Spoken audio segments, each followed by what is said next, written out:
Good morning. Times top अब भारत देख रहे हैं यहाँ पर आपके साथ मैं हूं दीपिका यादव। शुरुआत करेंगे टाइम्स टॉप 100 के साथ।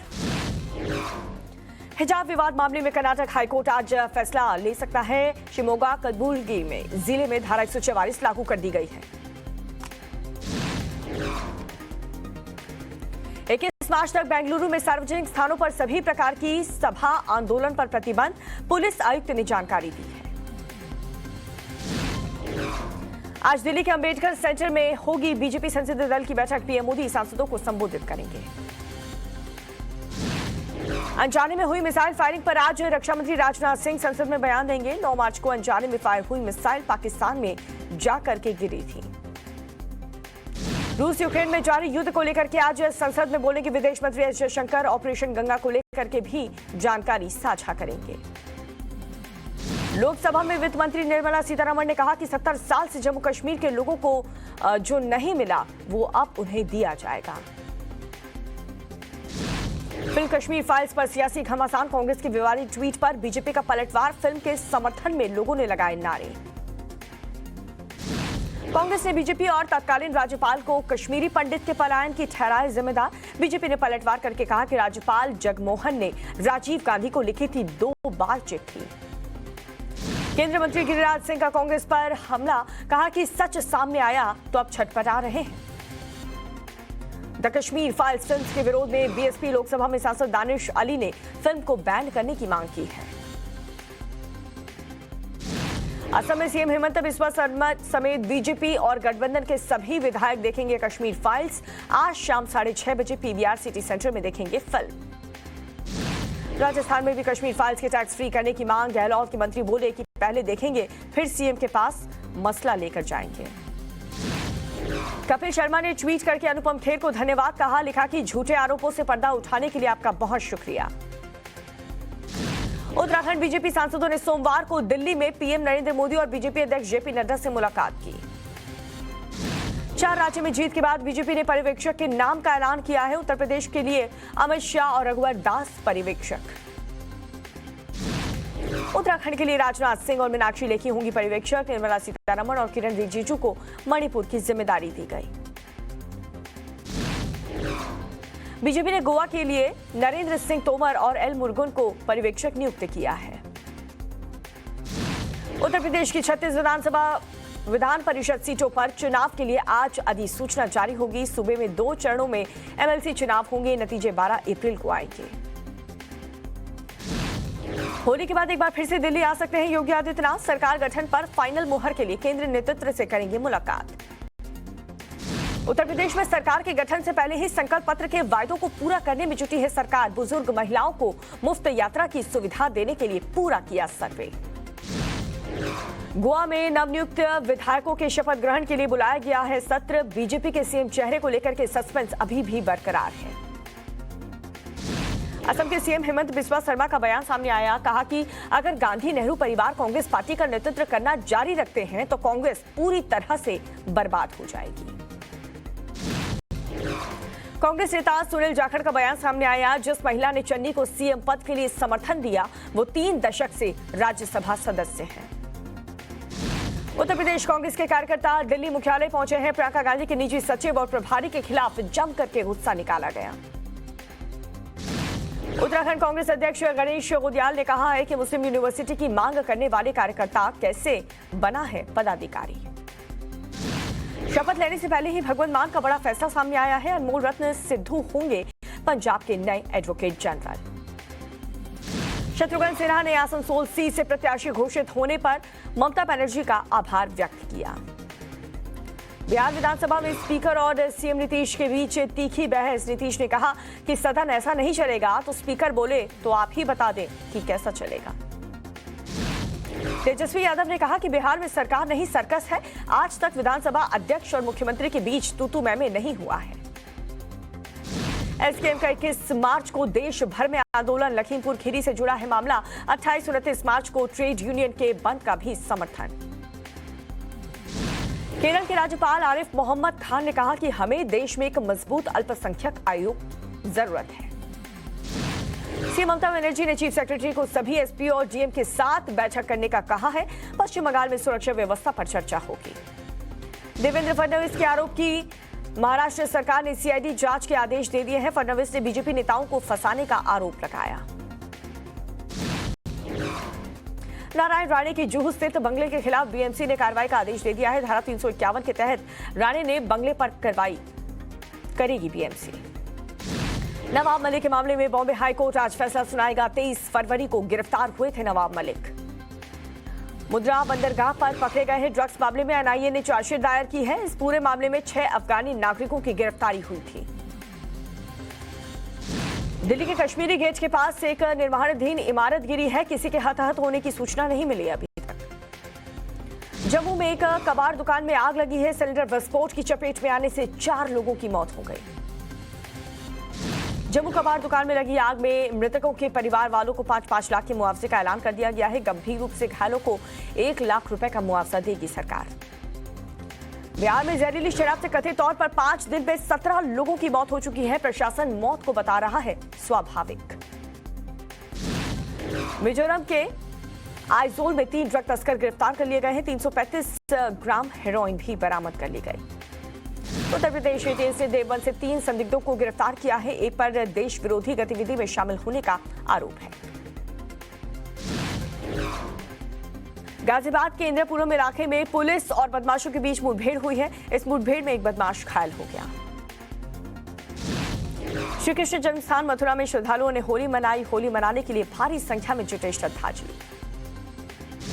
बनारस में जलती चिताओं के बीच आज खेली जाएगी महाशमशान होली। काशी के मणिकर्णिका घाट होगा महाशमशान होली का आयोजन।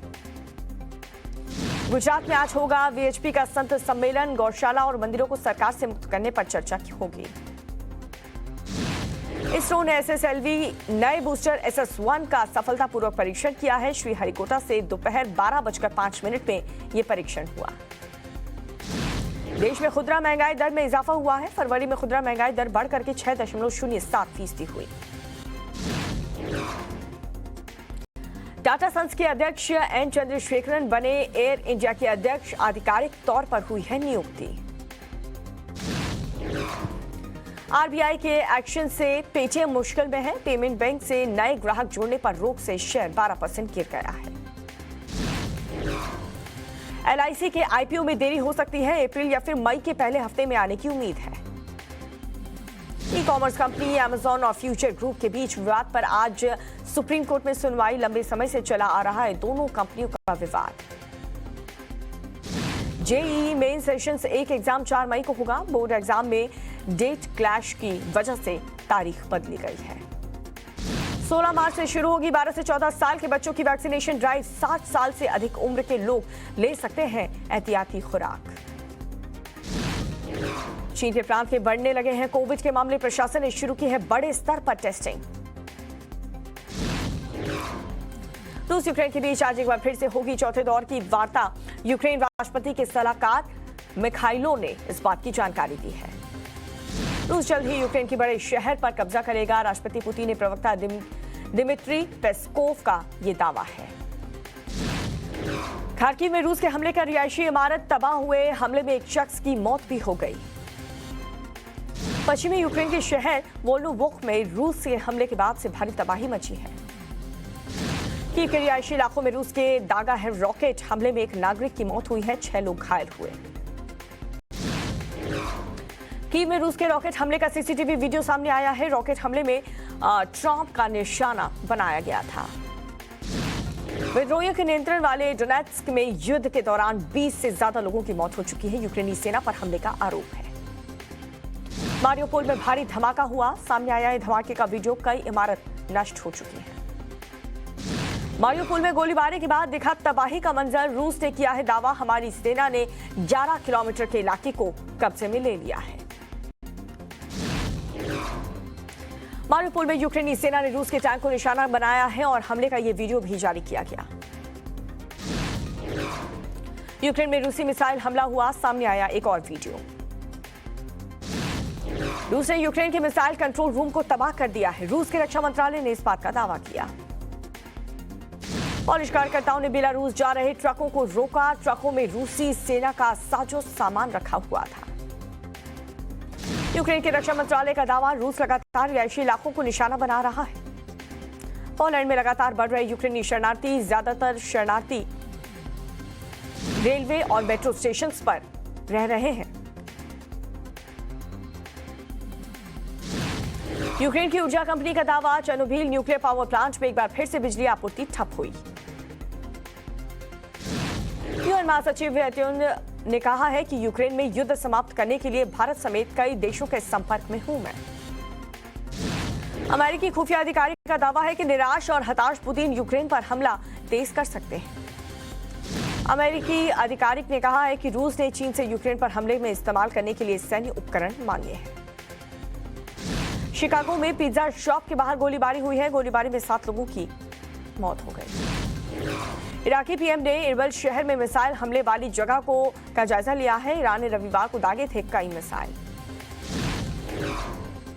जुलियन असांजे ने मिली है राहत। ब्रिटेन की अदालत ने असांजे की अमेरिका प्रत्यार्पण अपील को खारिज कर दिया है। कॉमेडियन डेविडसन ने और कई लोगों के साथ अंतरिक्ष में जाएंगे। ब्लू ओरिजिन फ्लाइट से डेविडसन तीसरे सेलिब्रिटी होंगे। पाकिस्तान के पास बचा है केवल 5 दिनों का तेल भंडार। पाकिस्तानी मीडिया के हवाले से ये रिपोर्ट। बेंगलुरु टेस्ट में टीम इंडिया ने दर्ज की है बड़ी जीत। श्रीलंका को 238 रन से हरा दिया। 2 टेस्ट की सीरीज भारत 2-0 से अपने नाम कर चुकी है। रोहित की कप्तानी में एक और सीरीज में क्लीन स्वीप। भारत की घर में लगातार 15वीं सीरीज जीते। 2012 से लेकर के अभी तक घर में कोई टेस्ट सीरीज नहीं हारी है टीम इंडिया। बेंगलुरु टेस्ट में बल्ले से धमाका करने वाले श्रेयस अय्यर बने man of the match. Shreyas ने पहली पारी में 92 और दूसरी पारी में अर्धशतक जड़ा। फरवरी महीने के ICC player of the month बने अय्यर। महिलाओं ने न्यूजीलैंड की एमिलिया कर ने बाजी मारी। 2 टेस्ट में 185 रन बनाने वाले ऋषभ पंत बने player of the series. Sri Lanka को 2-0 से हरा करके भारत WTC पॉइंट्स टेबल पर टॉप 4 में लौटा। मैच के दौरान सिक्योरिटी तोड़ करके मैदान में घुसने थे 4 युवक। पुलिस चारों के खिलाफ मामला दर्ज कर चुकी है। इंटरनेशनल क्रिकेट से अब टीम इंडिया की लगभग 80 दिन की छुट्टी। आईपीएल के बाद एक साथ नजर आएंगी भारतीय खिलाड़ी। 26 मार्च से हो रहा है क्रिकेट की सुपर हिट लीग आईपीएल का आगाज। चेन्नई सुपर किंग्स और कोलकाता नाइट राइडर्स के बीच खेला जाएगा पहला मुकाबला। आईपीएल के आगाज से पहले सनराइजर्स हैदराबाद के खिलाड़ियों ने मैदान पर शुरू की है ट्रेनिंग। सोशल मीडिया पर वीडियो किया share. Cricketer Julian Ross Wood बने पंजाब किंग्स के पावर हिटिंग कोच। टीम ने ट्विटर पर जानकारी दी। गुजरात टाइटंस ने आईपीएल के लिए अपनी जर्सी लॉन्च की है। अहमदाबाद के नरेंद्र मोदी स्टेडियम में लॉन्च हुई है जर्सी। कराची टेस्ट में तीसरे दिन का खेल खत्म हुआ। दूसरी पारी में ऑस्ट्रेलिया की बढ़त 500 के करीब। पहली पारी में पाकिस्तान सिर्फ और सिर्फ 148 रन पर सिमट गया। महिला क्रिकेट WC में हुआ है बड़ा उलटफेर। बांग्लादेश ने पाकिस्तान को 9 रन से हरा दिया। दक्षिण अफ्रीका महिला टीम ने लगाई है जीत की हैट्रिक। इंग्लैंड को 3 विकेट से हरा दिया। 16 मार्च को महिला क्रिकेट WC में होगी इंग्लैंड और पाकिस्तान की टक्कर। भारत ने अपने नाम अब तक 3 मैच में 2 जीत 1 हार। जालंधर के गांव महिला में अंतर्राष्ट्रीय कबड्डी खिलाड़ी संदीप सिंह की गोली मारकर हत्या कर दी गई। लॉकअप में सारा खान के एक्स हस्बैंड अली की हुई वाइल्ड कार्ड एंट्री। पहली बार साथ नजर आए शमिता और राकेश। प्रभास की राधे श्याम ने फर्स्ट वीकेंड में 150 करोड़ रुपए का आंकड़ा पार कर लिया है। फिल्म का हिंदी वर्जन नहीं कर पा रहा अच्छा बिजनेस। सिंगर कनिका कपूर करेंगी दूसरी शादी। बिजनेसमैन गौतम संग लेंगी 7 फेरे।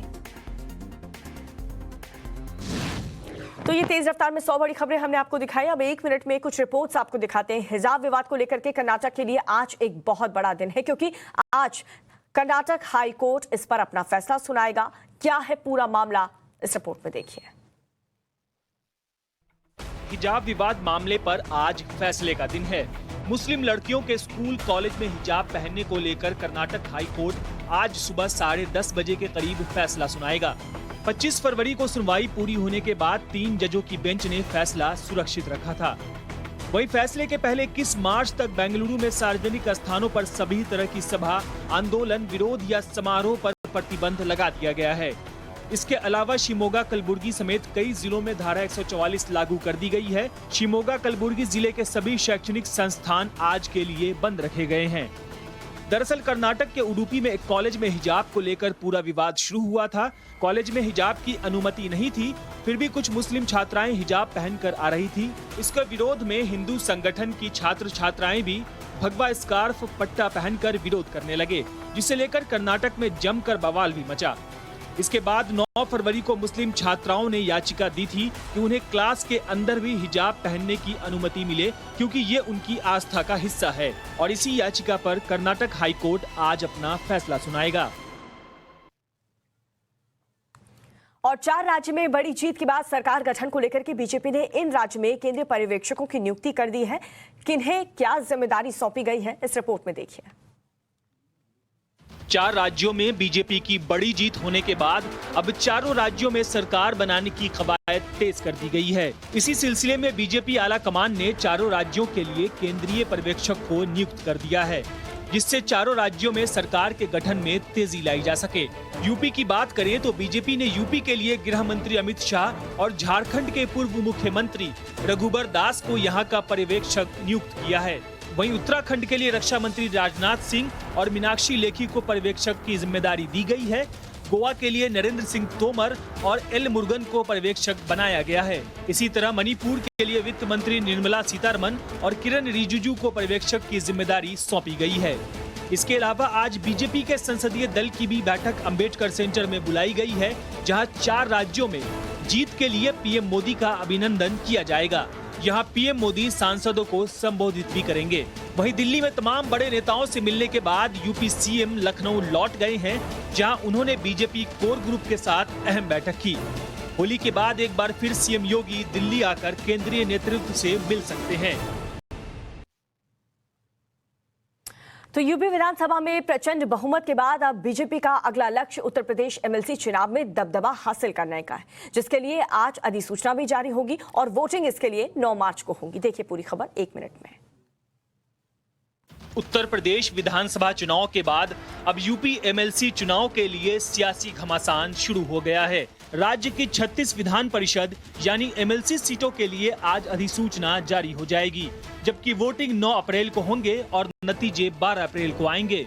यूपी में दोबारा सरकार बनाने की तैयारी में लगी बीजेपी का अब अगला लक्ष्य एमएलसी चुनाव में दबदबा हासिल करना है। वहीं विधानसभा चुनाव में जोरदार तरीके से लड़ने वाली समाजवादी पार्टी अपनी एमएलसी सीटों को बचाए रखने की तैयारी में है। दोनों ही पार्टियों से विधानसभा चुनाव की टिकट मांग कर रहे तमाम नेताओं की आस अब एमएलसी चुनाव से है, तो हारे दिग्गज भी विधान परिषद के जरिए सदन में पहुंचने की कवायद में हैं। विधान परिषद की 36 सीटों पर चुनाव के बाद यह पहला मौका होगा जब बीजेपी को विधानसभा के उच्च सदन में बहुमत मिल सकता है। 100 सीटों वाली विधान परिषद में स्थानीय निकाय क्षेत्रों की 36 सीटों पर 2016 के चुनाव में समाजवादी पार्टी ने 31 सीटें जीती थी, जबकि 2 सीटों पर बीएसपी को जीत मिली थी। 100 सदस्यों वाली विधान परिषद में बहुमत के लिए 51 का आंकड़ा चाहिए। अभी समाजवादी पार्टी के पास बहुमत है। और गोवा के राज्यपाल ने आज गोवा विधानसभा बुलाने का आदेश दे दिया है। वहीं गोवा के सीएम फेस को लेकर के बीजेपी में अभी भी सस्पेंस बरकरार है। पूरा मामला क्या है, इस रिपोर्ट में देखिए। गोवा में जहां एक तरफ बीजेपी के सीएम फेस पर सस्पेंस बरकरार है, वहीं राज्यपाल ने आज विधानसभा बुलाने का आदेश दिया है। आदेश के मुताबिक सुबह 11:30 बजे विधानसभा बुलाई गई है, जिसमें नवनिर्वाचित सदस्यों के शपथ ग्रहण कराने का जिक्र है। लेकिन सरकार बनाने की कवायद में जुटी बीजेपी का सीएम फेस पर अभी भी सस्पेंस है। सूत्रों के मुताबिक अगर बीजेपी नेतृत्व आज सीएम और मंत्रियों पर कोई फैसला नहीं लेता, तो आज के विधानसभा कार्यक्रमों में बदलाव किया जा सकता है। गोवा में फिलहाल प्रमोद सावंत कार्यवाहक मुख्यमंत्री हैं। उन्हें पूरा भरोसा है कि वो दोबारा इस पद के लिए चुने जाएंगे। फिर भी इसे लेकर बीजेपी की तरफ से कोई ऐलान नहीं किया गया है, क्योंकि गोवा सीएम की रेस में एक और नाम सुर्खियों में बना हुआ है और वो है विधायक विश्वजीत राणे का। बीजेपी आला कमान अभी भी इसे लेकर पत्ते नहीं खोल रहा है कि गोवा की कमान किसे सौंपी जाएगी। हालांकि बहुत उम्मीद है कि आज गोवा सीएम फेस को लेकर बीजेपी की तरफ से ऐलान हो सकता है। सरकार बनाने के लिए बीजेपी को 3 निर्दलीय विधायकों के अलावा 2 एमजीपी विधायकों का भी समर्थन हासिल है।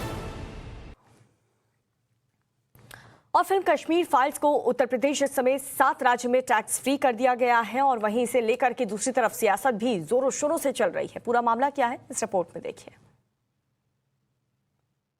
जाने को कहा। कश्मीरी हिंदुओं के नरसंहार और पलायन को लेकर बनी फिल्म द कश्मीर फाइल्स को अब यूपी समेत 7 राज्यों में टैक्स फ्री कर दिया गया है। फिल्म को लेकर लोगों में क्रेज बढ़ता ही जा रहा है। कश्मीर फाइल्स को लेकर सियासत भी जारी है। केरल कांग्रेस के विवादित ट्वीट से शुरू हुआ सिलसिला अब संसद तक पहुंच गया है। लोकसभा में बीएसपी सांसद दानिश अली ने द कश्मीर फाइल्स फिल्म को बैन करने की मांग की, तो वहीं केंद्रीय मंत्री निर्मला सीतारमण ने तब के हालात को लेकर कांग्रेस को घेरा।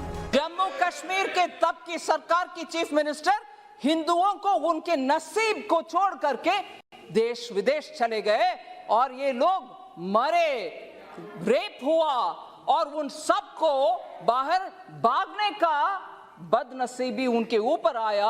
आज भी कांग्रेस कल के ट्वीट के द्वारा कांग्रेस उसको डिनाई कर रहे हैं। वहीं हरियाणा सीएम खट्टर के बाद असम सीएम हेमंत बिस्वा शर्मा भी आज सभी विधायकों के साथ कश्मीर फाइल्स देखेंगे।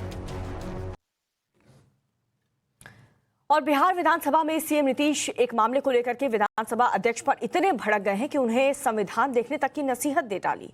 पूरी खबर इस रिपोर्ट में देखिए। बिहार विधानसभा में सीएम नीतीश कुमार की ये तीखी बहस किसी विपक्षी नेता से नहीं बल्कि विधानसभा स्पीकर विजय सिन्हा से हुई। बिहार के मुख्यमंत्री नीतीश कुमार ने अपना आपा उस वक्त खो दिया जब लखीसराय के लॉ एंड ऑर्डर को लेकर सदन में सवाल पूछा गया।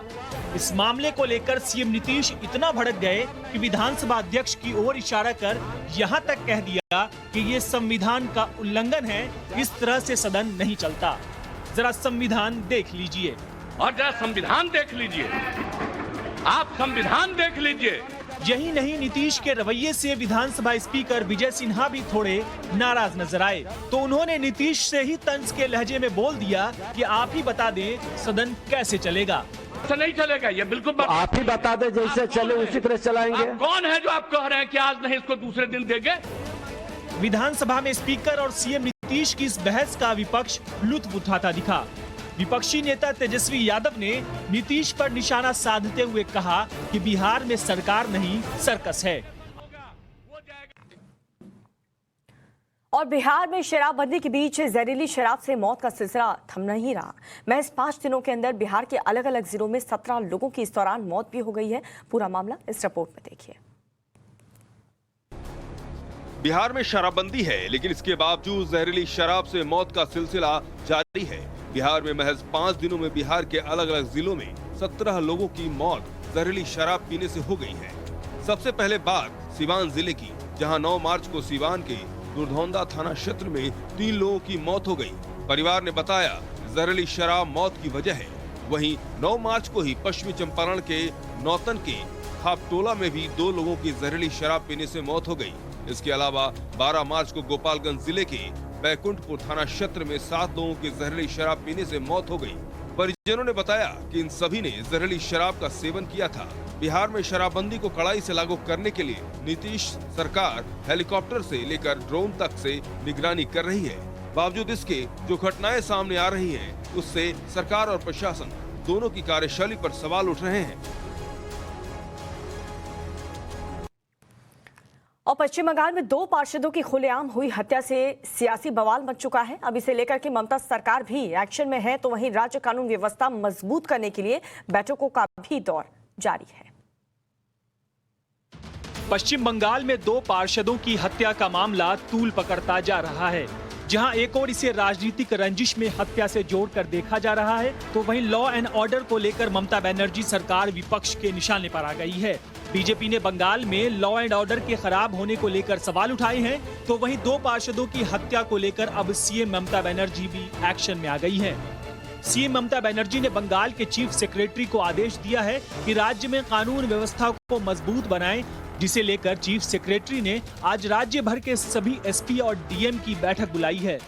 बैठक में लॉ एंड ऑर्डर को मजबूत करने को लेकर निर्देश दिए जाएंगे। दरअसल रविवार को एक टीएमसी और एक कांग्रेस पार्षद की गोली मारकर हत्या कर दी गई थी। उत्तर 24 परगना जिले के पानीहाटी में टीएमसी के पार्षद अनुपम दत्ता को बदमाशों ने उस वक्त गोली मारकर मौत के घाट उतार दिया जब वो स्कूटी से कहीं जा रहे थे। वहीं दूसरे पार्षद की हत्या पुरुलिया जिले के झलदा में हुई। झालदा में कांग्रेस पार्षद तपन कुंडू की बदमाशों ने उस वक्त गोली मारकर हत्या कर दी थी जब वो शाम को सैर के लिए निकले थे। और जम्मू में एक दर्दनाक हादसा सामने आया है जहां पर आग लगने की वजह से सिलेंडर ब्लास्ट हो गया और इस हादसे में 4 लोगों की मौत हो गई है जबकि 14 लोग घायल बताए जा रहे हैं। जम्मू के रेजिडेंसी इलाके में उस वक्त हड़कंप मच गया जब अचानक एक कबाड़ की दुकान में आग लगने के बाद उसके सटे इमारत में जोरदार धमाका हुआ। लोग कुछ समझ पाते उससे पहले ही आग और धमाके ने सभी को सुन्न कर दिया। कबाड़ की दुकान जहां आग के गोले में तब्दील हो चुकी थी, वहीं आग की लपटों से कबाड़ की दुकान से सटे इमारत में भी तबाही फैला दी, जिसके बाद वहां अफरा तफरी का माहौल बन गया।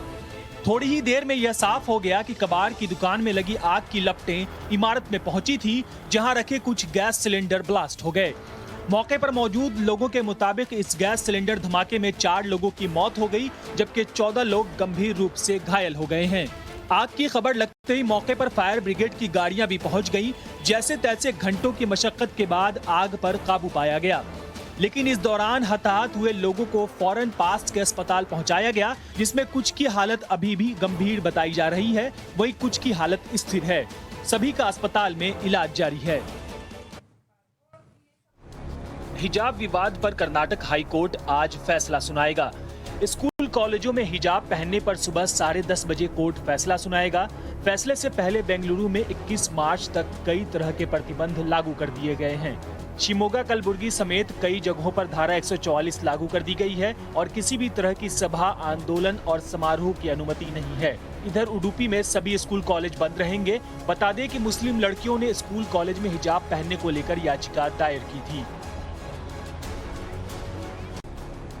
5 राज्यों में हुए विधानसभा चुनाव के बाद आज पहली बार बीजेपी संसदीय दल की बैठक होने वाली है। बैठक सुबह 9:30 बजे अंबेडकर सेंटर में होगी। संसदीय दल की बैठक में बीजेपी ने अपने लोकसभा और राज्यसभा के सभी सांसदों को मौजूद रहने के लिए कहा है। बताया जा रहा है कि बैठक में 5 राज्यों के विधानसभा चुनाव में पार्टी के प्रदर्शन की समीक्षा की जाएगी। इसमें प्रधानमंत्री नरेंद्र मोदी का स्वागत किया जाएगा और उनका संबोधन भी होगा। आज विदेश मंत्री एस जयशंकर बजट सत्र के दौरान रूस यूक्रेन युद्ध को लेकर बयान देंगे। विदेश मंत्री लोकसभा और राज्यसभा में यूक्रेन युद्ध और ऑपरेशन गंगा को लेकर संसद में बयान देंगे। बता दें कि कोरोना संक्रमण के चलते बजट सत्र को 2 चरणों में चलाने का फैसला लिया गया था। इससे पहले बजट सत्र 31 जनवरी को शुरू हुआ था, जो 11 फरवरी तक चला था। रक्षा मंत्री राजनाथ सिंह आज अनजाने में हुई मिसाइल फायरिंग की घटना पर संसद में बयान देंगे। भारत सरकार ने शुक्रवार को कहा था कि गलती से एक मिसाइल चल गई थी जो पाकिस्तान में गिरी और इसे लेकर खेद भी जताया गया था। साथ ही घटना की हाई लेवल जांच कराने के आदेश दिए गए थे। बता दें कि 9 मार्च को पाकिस्तान के पंजाब प्रांत के मियां चन्नू शहर में मिसाइल गिरी थी, जिसके बाद सरकार ने माना था कि मिसाइल गलती से चली है। कोरोना से बचाव के बीच एक अच्छी खबर आई है। 16 मार्च से 12 से 14 साल के बच्चों को कोरोना वैक्सीन दी जाएगी। बच्चों को कोर्बेवैक्स वैक्सीन लगाई जाएगी। केंद्रीय स्वास्थ्य मंत्री मनसुख मांडविया ने ट्वीट कर इस बारे में जानकारी दी। मांडविया ने बच्चों और बुजुर्गों से कोरोना वैक्सीन लगवाने की भी अपील की। साथ ही 60 से अधिक उम्र के सभी लोग अब प्रिकॉशन डोज लगवा पाएंगे। बता दें कि देश भर में अब तक 1 अरब 80 करोड़ से ज्यादा कोरोना वैक्सीन लगाई जा चुकी है। सुबह 30 में आप देखिए राजनीति से जुड़ी कुछ बड़ी खबरें। वित्त मंत्री निर्मला सीतारमण ने लोकसभा में द कश्मीर फाइल्स फिल्म का जिक्र किया और कांग्रेस पर निशाना साधते हुए कहा कि इस विषय पर कांग्रेस के ट्विटर हैंडल से कही गई बात सच्चाई से इनकार के उस रुख को बताती है। उन्होंने कहा कि उस समय की सच्चाई को याद करना चाहिए जब हिंदुओं पर इतना कुछ घट रहा था तो वे इससे कैसे निकले। इसके बावजूद भी जो बातें आ रही हैं वो स्थिति से इनकार को प्रदर्शित करती हैं। पश्चिम बंगाल में रविवार को 2 पार्षदों की निर्मम हत्या कर दी गई थी, जिसके बाद मुख्यमंत्री ममता बनर्जी ने चीफ सेक्रेटरी को आज एक बैठक करने के लिए कहा है। कानून व्यवस्था को लेकर होने वाली इस बैठक में सभी एसपी और डीएम को शामिल होने के निर्देश दिए गए हैं। बता दें कि रविवार को एक टीएमसी और एक कांग्रेस पार्षद की गोली मारकर हत्या कर दी गई थी, जिसके बाद कानून व्यवस्था पर सवाल खड़े हो रहे हैं। विधानसभा चुनावों में जीत के बाद बीजेपी ने 4 राज्यों में अपने केंद्रीय पर्यवेक्षक नियुक्त कर दिए हैं। यूपी के लिए गृह मंत्री अमित शाह और झारखंड के लिए पूर्व मुख्यमंत्री रघुबर दास को यहां का पर्यवेक्षक बनाया गया है। वहीं उत्तराखंड के लिए रक्षा मंत्री राजनाथ सिंह और मीनाक्षी लेखी को जिम्मेदारी दी गई है। गोवा के लिए नरेंद्र सिंह तोमर और एल मुरुगन को पर्यवेक्षक बनाया है। इसी तरह मणिपुर के लिए वित्त मंत्री निर्मला सीतारमण और किरण रिजिजू को पर्यवेक्षक की जिम्मेदारी सौंपी गई है। सुपर 30 में आप देखिए अपने राज्य से जुड़ी कुछ अहम खबरें। गाजियाबाद के इंदिरापुरम में पुलिस से मुठभेड़ में एक बदमाश घायल हो गया। पुलिस का कहना है कि 2 बदमाशों की निशानदेही पर अन्य बदमाशों को पकड़ने जा रहे थे। उसी दौरान एक बदमाश सिपाही से पिस्टल छीनकर भागने लगा और पुलिस पर फायरिंग की। जवाबी कार्रवाई में बदमाश घायल हो गया। बदमाशों पर चेन स्नैचिंग जैसे कई मामले दर्ज हैं, जिसे लेकर उनसे पूछताछ की जा रही है और दूसरे बदमाशों की धरपकड़ जारी है। यूपी एटीएस ने 3 दिन पहले देवबंद से 3 संदिग्ध युवकों को गिरफ्तार किया था। इनमें से एक इनामुल हक के राष्ट्र विरोधी गतिविधियों में शामिल होने की बात सामने आई है, जिसके बाद एटीएस ने उसके खिलाफ मामला दर्ज कर जेल भेज दिया है। इनामुल हक धार्मिक स्थानों पर विस्फोट की घटना को अंजाम देने की कोशिश में था। वो सोशल मीडिया के जरिए लश्कर ए तैयबा के आतंकियों के संपर्क में था और उनसे हथियार ट्रेनिंग लेना चाह रहा था। जम्मू कश्मीर के रेजिडेंसी इलाके में सिलेंडर ब्लास्ट में 4 लोगों की मौत हो गई, वहीं 15 से ज्यादा लोगों के घायल होने की खबर है। बताया जा रहा है कि कबाड़ की दुकान में शॉर्ट सर्किट की वजह से आग लगी थी, जो धीरे धीरे पूरे इमारत में फैल गई और दुकान में रखे सिलेंडर में ब्लास्ट हो गया। जानकारी लगते ही मौके पर रेस्क्यू और दमकल की गाड़ियां पहुंचकर आग बुझाने में जुट गईं।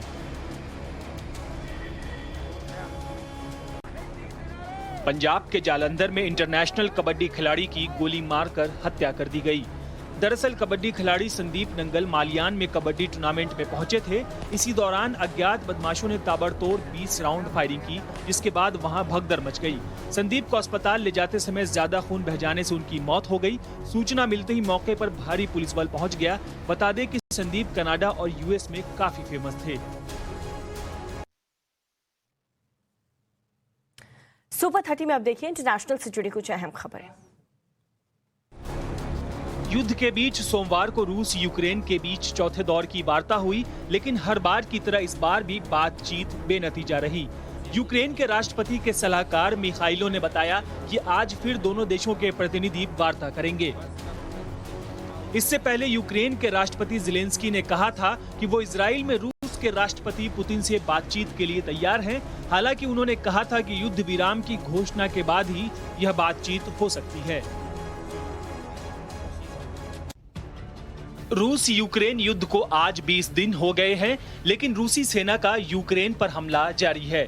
यूक्रेन में इमरजेंसी सेवा के अधिकारियों ने बताया कि रूस ने खार्किव में हवाई हमला किया, जिससे एक बिल्डिंग ध्वस्त हो गई। वहीं एक युवक की मलबे में दबने से मौत हो गई। हमले के बाद पूरी इमारत में लगी आग को बुझाने के दौरान काफी परेशानियों का सामना करना पड़ा। बचाव कर्मी मलबे में फंसे लोगों को निकालने में लगे रहे। यूक्रेन के शहरों पर रूस के मिसाइल हमले जारी हैं। इसी बीच अमेरिकी खुफिया अधिकारी ने यूक्रेन पर हमले तेज होने की आशंका जताई है और कहा है कि हमले में इस्तेमाल करने के लिए रूस चीन से सैन्य उपकरण मांग रहा है। इधर आईएमएफ ने चेतावनी जारी कर कहा है कि युद्ध से विश्व पर खाद्य संकट का खतरा बढ़ सकता है।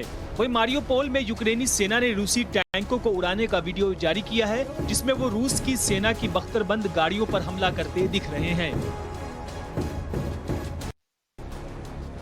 रूस से तनाव के बीच यूक्रेन के कीव से एयर स्ट्राइक का एक वीडियो सामने आया है। रूस की तरफ से कीव में यूक्रेन चेक पॉइंट पर एयर स्ट्राइक की गई, जिसमें एक शख्स की मौत हो गई, वहीं 6 लोग घायल हो गए। हमले का वीडियो एक बिल्डिंग में लगे सीसीटीवी में कैद हो गया। वीडियो में देखा जा सकता है कि सड़क पर एक आदमी जा रहा है। उसी दौरान उससे कुछ ही दूरी पर एक मिसाइल आकर गिरती है और तेज धमाके के बाद हर तरफ धुआं हो जाता है। रूस के हमले के बीच यूक्रेन के लोगों के पलायन का सिलसिला जारी है। अब तक 28 लाख लोगों ने यूक्रेन छोड़ दिया है। लोग यूक्रेन छोड़कर पोलैंड में शरणार्थी बने हुए हैं। पोलैंड पहुंचे लोगों ने अपील की कि नाटो यूक्रेन पर नो फ्लाई जोन लागू करे ताकि वहां मौजूद लोगों की जान बचाई जा सके। पोलैंड पहुंचे लोग रेलवे और मेट्रो स्टेशन पर डेरा बनाए हुए हैं। पोलैंड में रेलवे स्टेशन पर उनके खाने पीने की व्यवस्था की गई है। रूस यूक्रेन के बीच जारी युद्ध के चलते अंतर्राष्ट्रीय बाजार में तेल की कीमत $112 प्रति बैरल हो गई है, जो युद्ध से पहले $94 थी। कीमतें बढ़ने का असर भी दिखने लगा है। मीडिया रिपोर्ट्स के मुताबिक पाकिस्तान तेल की कमी से गुजर रहा है और उसके पास सिर्फ 5 दिनों का ही तेल बचा है। रिपोर्ट्स के मुताबिक पाकिस्तानी बैंकों ने भी तेल कंपनियों को उच्च जोखिम वाली श्रेणियों में रखा है और ऋण देने से इनकार कर दिया है। चीन में कोरोना वायरस ने एक बार फिर रफ्तार पकड़ ली है, जिसके बाद कई जगहों पर लॉकडाउन लगाया गया है। इधर चीन के जिलिन शहर में कोविड टेस्टिंग तेज कर दी गई है, क्योंकि 2 साल पहले इसी शहर से कोरोना के मामलों में तेजी आई थी। चीन की सरकार ने नोटिस जारी कर कहा है कि इस शहर के लोगों को एक शहर से दूसरे शहर जाने के लिए परमिशन लेनी होगी। पिछले 24 घंटे में 895 कोरोना के नए मामले जिलिन शहर में सामने आए हैं।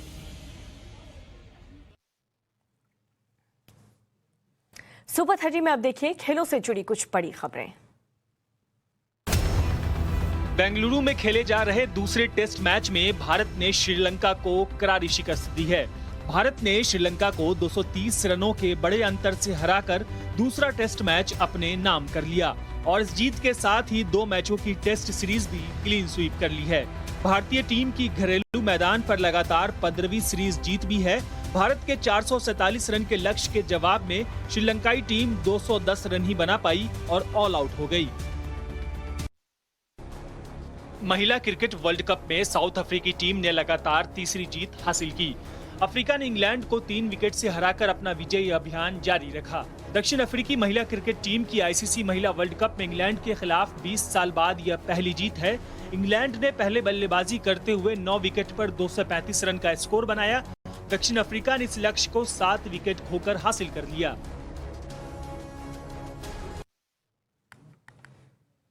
सुपर 30 में अब देखिए मनोरंजन जगत से जुड़ी कुछ अहम खबरें। कश्मीरी पंडितों पर बनी फिल्म द कश्मीर फाइल्स एक के बाद एक राज्य में टैक्स फ्री होती जा रही है। अब यूपी में भी फिल्म को टैक्स फ्री कर दिया गया है। असम के मुख्यमंत्री हेमंत बिस्वा शर्मा आज अपने विधायकों के साथ फिल्म देखने जाएंगे। इस फिल्म को विवेक अग्निहोत्री ने डायरेक्ट किया है और यह कश्मीर से 90 के दशक में कश्मीरी पंडितों के पलायन के दर्द की कहानी पर बेस्ड है और लोगों को काफी पसंद आ रही है।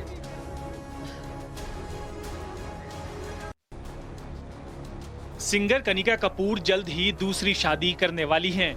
कनिका जल्द ही एनआरआई बिजनेसमैन से शादी के बंधन में बंध सकती हैं।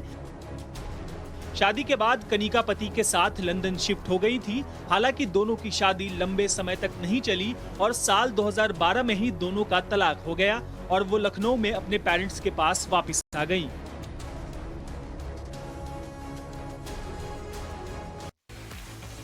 बॉलीवुड एक्ट्रेस कंगना रनौत के शो लॉकअप का हाल ही में प्रोमो रिलीज हुआ, जिसमें सारा खान के ex husband Ali merchant wild card entry के रूप में नजर आए। एक्स हस्बैंड को शो में देखकर जहां सारा शॉक रह गई, वहीं अली काफी ज्यादा एक्साइटेड और खुश दिखे। बता दें, सारा और अली ने रियलिटी शो बिग बॉस में निकाह किया था, लेकिन शो से निकलने के कुछ समय बाद दोनों एक दूसरे से अलग हो गए। साउथ एक्टर प्रभास की फिल्म राधे श्याम ने पहले वीकेंड में 150 करोड़ की कमाई कर ली है। एक्टर प्रभास और पूजा हेगड़े स्टार राधे श्याम 11 मार्च को सिनेमाघरों में रिलीज हुई। फिल्म को फैंस और क्रिटिक्स से मिक्स्ड रिव्यू मिल रहे हैं। इसके बाद भी फिल्म दुनिया भर में बॉक्स ऑफिस पर अच्छा प्रदर्शन कर रही है। 3000 से भी ज्यादा स्क्रीन पर रिलीज हुई इस रोमांटिक ड्रामा फिल्म ने 3 दिन यानी फर्स्ट वीकेंड में 150 करोड़ रुपए का आंकड़ा पार कर लिया है। और चलिए अब बात कर लेते हैं उस फिल्म की जो कि बीते 4 दिनों से चर्चा में बनी हुई है, सुर्खियों में है। हम बात कर रहे हैं द कश्मीर फाइल्स की। कश्मीरी पंडितों ने जो सहा है, उन पर जो अत्याचार हुआ है, उसकी कल्पना मात्र ही सिरहन होने लगती है। लेकिन आज कश्मीर पंडितों का जो मुद्दा एक बार फिर से चर्चा में है, उसकी वजह है कश्मीरी पंडितों के विस्थापन पर आई film the Kashmir files.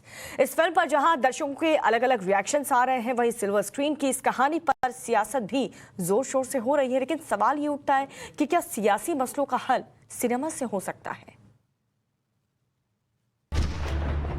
Kashmir चल रहा है, खुलेआम कश्मीरी हिंदुओं का कत्ले आम हो रहा है। हम निकलते हैं वहाँ से, हम देख रहे हैं कि एक तरफ गोलियां चल रही हैं, पथराव हो रहा है, और दूसरी तरफ हम ब्रिज पे क्रॉस कर रहे हैं। तो ऐसे बहुत सारे मंजर हैं जो याद है हमें। पंडितों को किसी ने नहीं भगाया, वो खुद भागे गवर्नर से मिलकर। इसीलिए कांग्रेस और अन्य टुकड़े टुकड़े गैंग के अंदर छटपटाहट आ गई है। दोषी यही लोग हैं। भारतीय जनता पार्टी के सहयोग से माननीय वीपी सिंह की सरकार चल रही थी। एक तो यह याद रखना चाहिए लोगों को, जहाँ शिव सरस्वती ऋषि कश्यप हुए वो कश्मीर हमारा, जहाँ पंचतंत्र लिखा गया वो कश्मीर हमारा था। तू जानता ही क्या है कश्मीर के बारे में? जैसा उनके साथ हुआ है वह एक बहुत ही दुखद घटना है। कश्मीरी पंडितों के संग क्या हुआ है, एक जीनोसाइड जो महसूस हुआ उन लोगों को ना, वो हम लोग को आप रूह कांप गई देख के।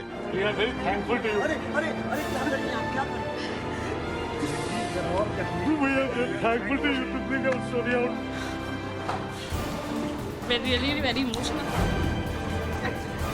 Give me a hug.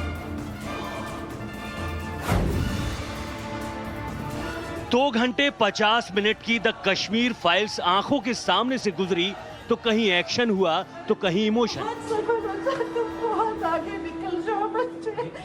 कहीं गुस्से का ज्वार फूटने लगा तो कहीं भावनाओं का सैलाब आ गया। एक्शन इमोशन के कई वीडियो आंखों के सामने तैरने लगे।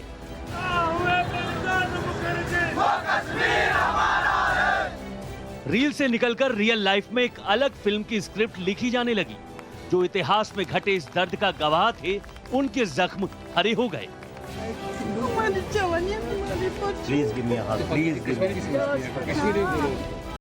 फिल्म के जरिए जिनका इतिहास के इस खूनी सच से सामना हुआ, वो क्रोध से भर उठे। बहुत ज्यादा ही डरावनी फिल्म है वो। डरावनी फिल्म है मतलब ऐसा हुआ है हम लोगों के साथ।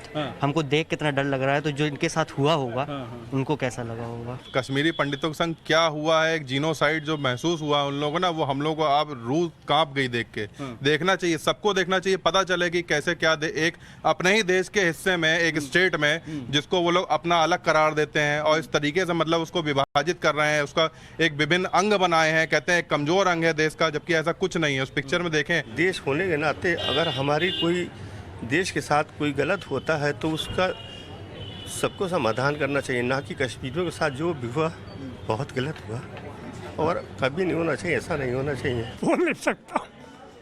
कांग्रेस की गवर्नमेंट ने 90 से लेकर अभी तक जितना ही नुकसान किया हिंदुस्तान का, कोई नहीं कर सकता। जो सच्चाई थी, जो हमारे से छिपाई गई थी, वो देखा किस तरह से अत्याचार किए गए, किस तरह से उन्हें मारा गया।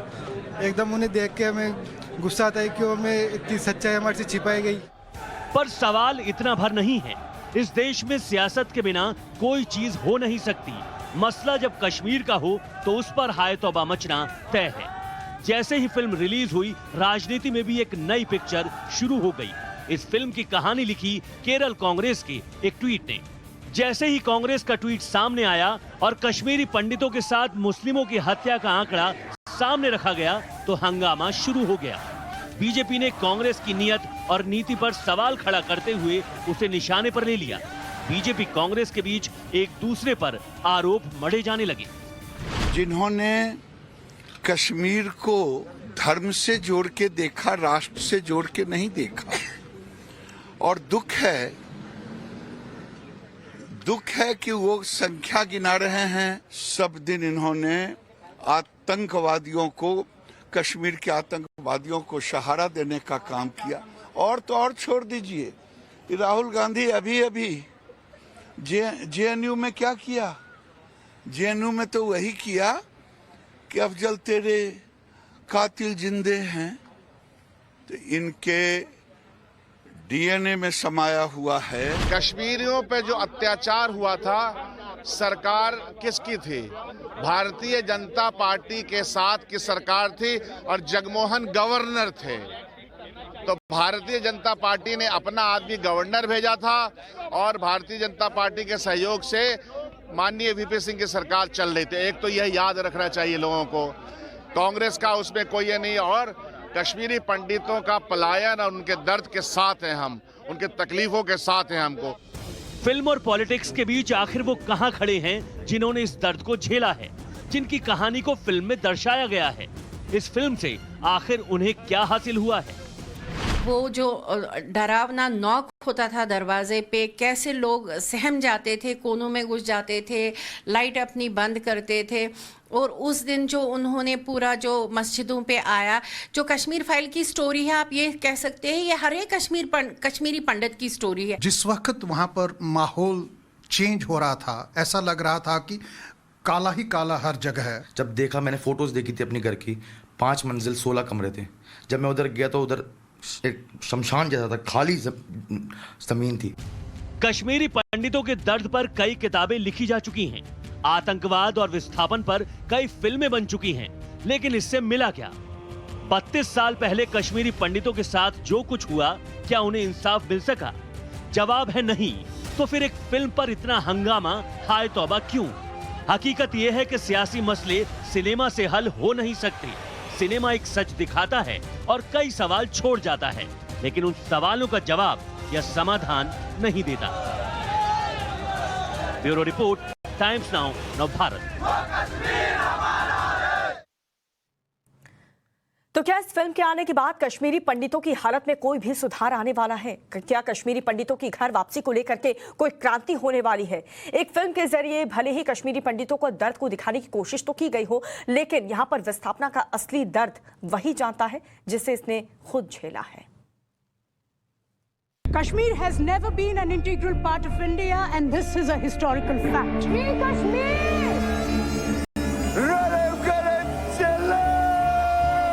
अपना धर्म बदलो, भागो क्या मर जाओ। लेकिन क्या कश्मीरी पंडितों को वापस अपने घर कश्मीर जाने का मौका मिलेगा? Is this justice? तो सवाल यही है, क्या कश्मीरी पंडितों को वापस अपने घर कश्मीर जाने का मौका मिलेगा? फिल्म द कश्मीर फाइल्स की रिलीज के बाद एक बार फिर ये सवाल सामने खड़ा है। पंडितों को किसी ने नहीं भगाया, वो खुद भागे गवर्नर से मिलकर। क्योंकि पिछले 32 सालों में सरकारी फाइलों में कश्मीरी पंडितों के लिए चाहे जो हुआ हो, लेकिन सच्चाई यही है कि 32 साल पहले कश्मीरी पंडित जहां थे, 32 साल बाद भी वही खड़े हैं। 1990 में कश्मीर से जो विस्थापन हुआ, उसका दर्द वही जान सकता है जिसने किसी अपने को खोया है, जिसने अपनी आंखों से अपने आशियाने को आतंक की आग में जलते देखा है। Never allow Kashmir to be an integral part of this country, चाहे उसके लिए आग क्यों न लगानी पड़े। This is the time for justice. अरे यूथ को ये देखना चाहिए, बिल्कुल देखना चाहिए यूथ को, जो कि बहुत JNU में जाके और ये आज़ादी आज़ादी चिल्लाते हैं ना, उनको ज़रूर ये मूवी देखनी चाहिए और उनको ये समझना चाहिए कि असलियत क्या है और उन लोगों के साथ क्या हुआ था। 47 से लेके आज तक कश्मीरी हिंदुओं के साथ रेगुलरली ये अत्याचार होता रहा वहाँ पर। इसको देखकर उनको एक बार समझ में आता है और रो पड़ते हैं कि अब हमको समझ में आ रहा है कि 30 साल पहले हुआ क्या था, 32 साल पहले हुआ क्या था। हमें पिछले 30-32 साल में यहाँ पे भारत की जनता में ये सुनना पड़ा, अपने भाइयों से ये सुनना पड़ा कि आप डरपोक निकल के वहाँ से भाग गए, लेकिन मेरी बात पे कोई ये विश्वास नहीं करता था। आज भले ही फिल्म देखने के बाद कश्मीरी पंडितों के दर्द के साथ कई लोगों का दर्द जुड़ गया, लेकिन कश्मीरी पंडितों को इससे क्या मिलेगा? क्या कश्मीरी पंडितों की घर वापसी हो सकेगी? कश्मीरी पंडितों को कश्मीर में बसाने की शुरुआत होगी? सवाल कई हैं जिनके जवाब किसी के पास नहीं, क्योंकि आंकड़े गवाह हैं, जिन परिवारों ने कश्मीर छोड़ा वो वापस अपने घर नहीं जा सके। 1990 में 75,343 पंडित परिवार थे, 70,000 परिवारों ने पलायन किया। 2011 तक 399 पंडितों की हत्या हुई। कश्मीर में अब सिर्फ 800 हिंदू परिवार हैं। कश्मीर में कश्मीरी पंडितों को आतंकवाद के चलते अपना घर छोड़ना पड़ा, लेकिन विस्थापन का दर्द यह कहानी इतनी भर नहीं है, क्योंकि इस देश में विस्थापन लगातार होता आया है। किसी को नौकरी रोजगार की तलाश में घर छोड़ना पड़ा, किसी को दंगों हिंसा के चलते घर छोड़कर जाना पड़ा, तो कभी युद्ध ने किसी से अपना घर छुड़ा दिया। विस्थापन एक बार शुरू हुआ तो फिर नहीं रुका। यूक्रेन का उदाहरण दुनिया के सामने है, जहां युद्ध के बाद से 1,17,000 लोग रोजाना अपना घर छोड़कर दूसरे देशों में जा रहे हैं। 8 दिन में 10 लाख लोग अपना सब कुछ छोड़कर जा चुके हैं। क्या दोबारा इनकी घर वापसी हो सकेगी? दुनिया के अलग अलग देशों में शरणार्थियों की पूरी कॉलोनियां बस चुकी हैं।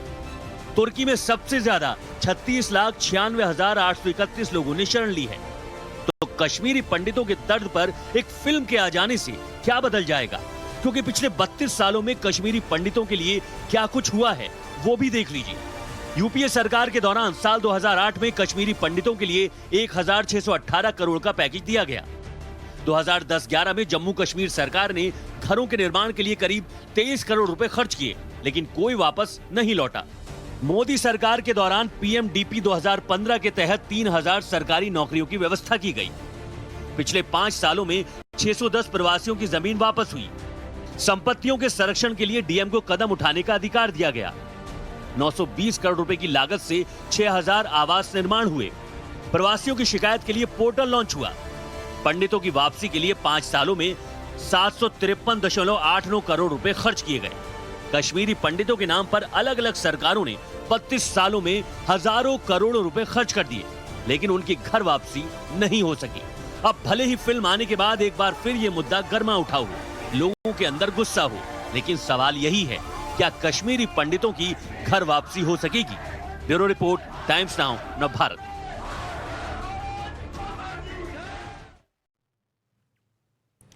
तो सिनेमा के बारे में ये कहा जाता है कि वो समाज का आईना है। समाज के बीच जो कुछ भी होता है उसी से फिल्म की कहानी निकलती है और उसे ही किरदारों के जरिए सिल्वर स्क्रीन पर उतारा जाता है। लेकिन इस सिनेमा से आखिर होता क्या है? क्या रियल लाइफ की स्टोरी से रियल लाइफ में कुछ बदलता है? देखिए रिपोर्ट। हमारे लोग मर रहे हैं सर। खुलेआम कश्मीरी हिंदुओं का कत्ले आम हो रहा है। पंडितों को किसी ने नहीं भगाया। द कश्मीर फाइल्स पर्दे पर आई। कश्मीरी पंडितों के दर्द को नए किरदारों के जरिए सिल्वर स्क्रीन पर पेश किया गया। धर्म बदलो, भागो या मर जाओ। कश्मीर के मसले का एक ही हल, जिहाद। 1990 में कश्मीरी पंडितों के साथ जो कुछ हुआ, इस फिल्म ने उन जख्मों को एक बार फिर हरा कर दिया।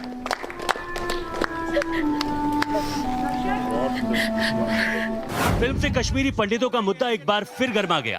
पूरे देश में कश्मीरी पंडितों की कश्मीर वापसी को लेकर नए सिरे से बहस छिड़ गई। तो क्या फिल्म द कश्मीर फाइल से कोई क्रांति आने वाली है? कश्मीरी पंडितों के विस्थापन पर बनी इस फिल्म से उनके हालात बदलने वाले हैं।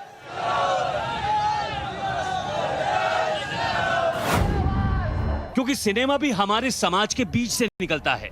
जो कुछ समाज में घटता है उसे एक कहानी या किरदार के जरिए रुपहले पर्दे पर उतार दिया जाता है।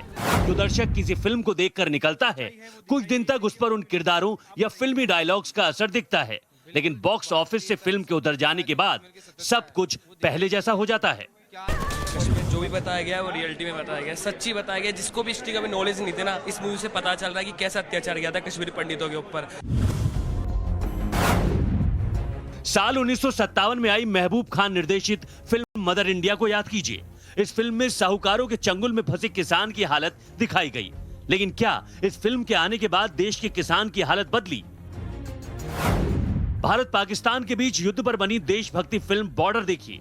लोगों के बीच सेना में जाने का क्रेज बढ़ा, लेकिन क्या बदला?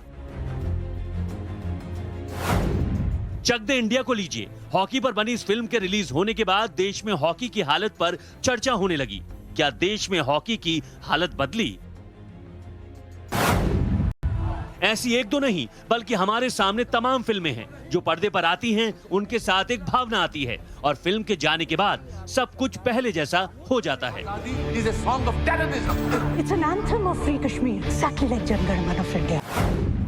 साल 2003 में मुन्ना भाई MBBS आई। गांधीगिरी में हर मसले का हल तलाशने की कोशिश होने लगी। कुछ दिन तक फिल्म की गांधीगिरी चर्चा में भी रही। फिल्म आई और गई। हालात में कितना फर्क आया? क्या सब कुछ गांधीगिरी के हिसाब से चलने लगा? रात तक कश्मीर छोड़कर जाने को कहा है। हमारे लोग तो सवाल यही है कि सिनेमा से आखिर होता क्या है? सिनेमा से समाज में कुछ बदलाव आता है या फिर सिनेमा सपनों का एक संसार रचता है और जैसे ही फिल्म का पर्दा गिरता है वो सपना टूट जाता है। रियल लाइफ से रियल लाइफ में कुछ नहीं बदलता। ब्यूरो रिपोर्ट, टाइम्स नाउ, नव भारत।